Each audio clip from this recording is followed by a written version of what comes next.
Hello, everyone, and welcome to Hello Word.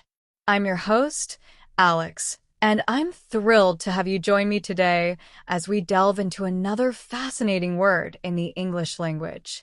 Today's word is citizenship. So, what exactly does citizenship mean? Well, citizenship is a C1 level noun that refers to the status of belonging to a particular nation. It implies a set of rights and responsibilities granted by that nation to its members. In everyday language, we often use it to talk about someone's legal belonging to a country. Now, let's explore some words that share a similar meaning with citizenship, also known as synonyms. One synonym is nationality. For instance, he holds British nationality. Another synonym is naturalization. Think of it this way. Naturalization is the process of becoming a citizen. Another close synonym is domicile, which refers to the country where a person lives or has a permanent home. For example, her legal domicile is in Canada, even though she travels frequently.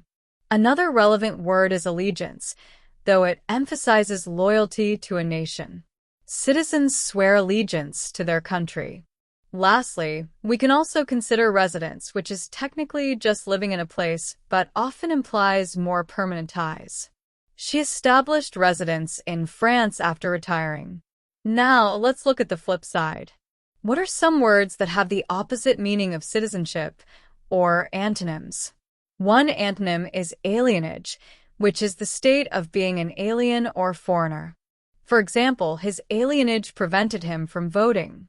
Another antonym, although less direct, is expatriation, which is the act of renouncing one's citizenship.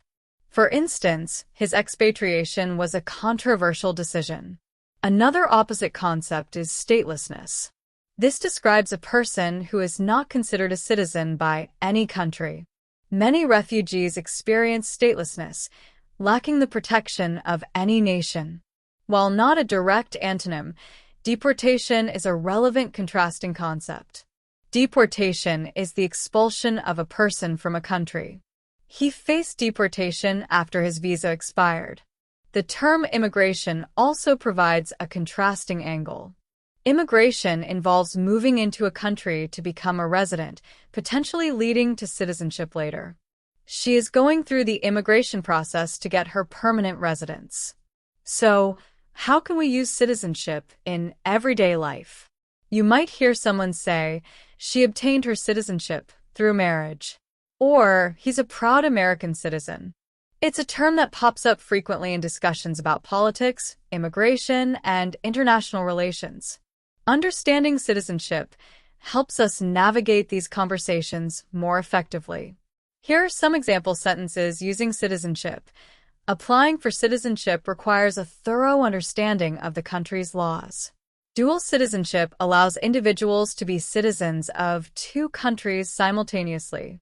The rights and responsibilities of citizenship include voting and paying taxes. She was granted citizenship after living in the country for 5 years. Active citizenship involves participating in community service and local governance. Now, let's recap what we've learned today.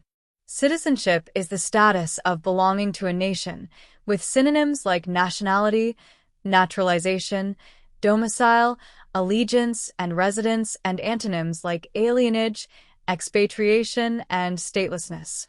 We explored how it's used in everyday conversations and saw it in various example sentences. Thank you for joining me on Hello Word today. I hope you found this episode insightful. Before you go, I have a small request. If you enjoyed this episode, please consider subscribing to the podcast and leaving a review. Your support helps others discover Hello Word and learn English with us. Also, I encourage you to create your own sentence using the word citizenship and share it as a comment below. I'd love to see how you use it. Until next time, keep learning and keep exploring the wonderful world of words. Goodbye.